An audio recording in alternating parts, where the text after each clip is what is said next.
Hello, I'm Jim Pratt, Mission 1 Coordinator. Glad that you are joining us again today.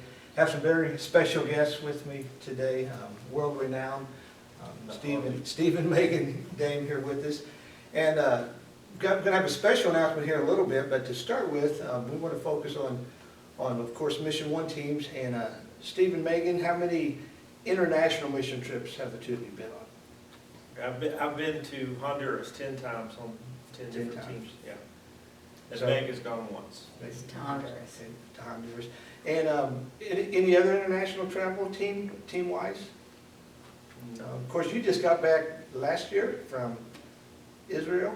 That's right. I went to Israel in November. That was an absolutely amazing trip. And so, Meg, you can already see that Meg does most of the talking. And so, Meg, your one trip to Honduras, describe what it was like, what you do.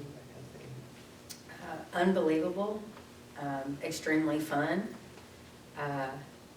Helped build a church. Okay. And you're a hands-on kind of person, let me get involved. 16 feet up in the air, driving Okay. the bolts. Okay. And so, we'd talked before, and you'd mentioned that when other people, your daughter Cindy came back, talking about how difficult it was to come back, and you couldn't understand why in the world is it so difficult to come back. What was your experience like when you left? Well, it's kind of like you leave a part of your heart when you get on that plane. You learn to love the field and the people that you're with in just a very short amount of time. And I understood why she cried every time she came back home, because it was very emotional leaving the people that you had learned to help and love very quickly. Absolutely. And Steve, you accept your calling to ministry what year? 1988, August 1988. 12th, 1988. You probably can't tell from the camera, Steve's 33 years old? No, I'm just kidding. Yeah, something But, like that. And so, how long were you involved in ministry before you went on your first international trip? Several years. I went on my first international trip, I think about the year 2000. Okay. It was the first time I got to So go to you're talking Honduras. 11 or 12 years that you've been in ministry before you go on your first trip. That's right. And the church at Arthur, I had a good friend there, Steve Drew, that used to go to Honduras a lot. I think he was on some of the first teams that came Yes. down and tried to get me interested. And to be honest, at the time, I wasn't at all. I What wanted was to your help reasons? missionaries. What were your reasons for not wanting to go? Probably what all of us have done. You know, I just didn't think it was for me. I didn't think it was something that I would enjoy. Okay. I was happy to help support people that went, but I just didn't think that was for me. And so, after even the first trip, and then progressed with other trips, how did your outlook on ministry change, and even how did your preaching change? Oh, wow. That's a hard one to answer. I'll start by not answering your question. Okay. Where my love for missions came from was when I got to the First General Baptist Church in Princeton. Okay. That Yes. was an incredibly mission-minded church, and that they encouraged me constantly to go on a mission trip. And of course, they had a missions committee that met once a month and did things to help with Right. international missions. And then when I went on that first trip and I got there, they had me several places scheduled to preach, and that was really neat. But when you came back then, and you asked how it impacted my preaching, I think my first trip was actually in late summer, and we come back right about the time of Ed Stevens Day, and I can remember preaching on Ed Stevens Day, which is the day we really stress international missions, and how that really did impact my preaching, because I had been on the field, I had saw it firsthand. And so you've been, you said 10 times? Yes, 10 times. Honduras. For anybody watching, why should someone go on a mission trip? Whether internationally or even stateside, why should they care about anything outside of their area? Well, first of all, I think the Bible tells us in Acts that we're to start locally, but then we're to go out. And one of the things I noticed, at least in my own life, it was one thing to have a missionary in Honduras or the Philippines or Jamaica or somewhere and support them financially or even through prayers. But when you go on the field, suddenly you take ownership in it. it becomes yours. You see faces, then. Yeah, Yeah, absolutely. and to see what they're doing, it just really changes your outlook on it. And your daughter Sydney has been how many trips? 4? 4. And did an internship. How old was she when she went on her first trip with you? 14, I 14. believe, yeah. Describe, and I've shared before about having our daughter with me on trips and the blessing of that. What was that like for you to have your daughter with you on that mission trip? Oh, it was absolutely amazing.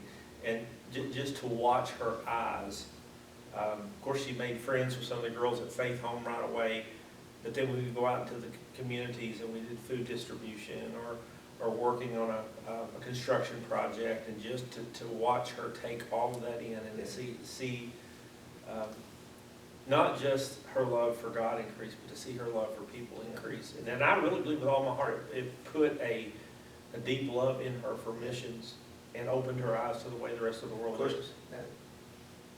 Tune in for how the Lord's going to use Sydney and her husband, Austin. That's That's right.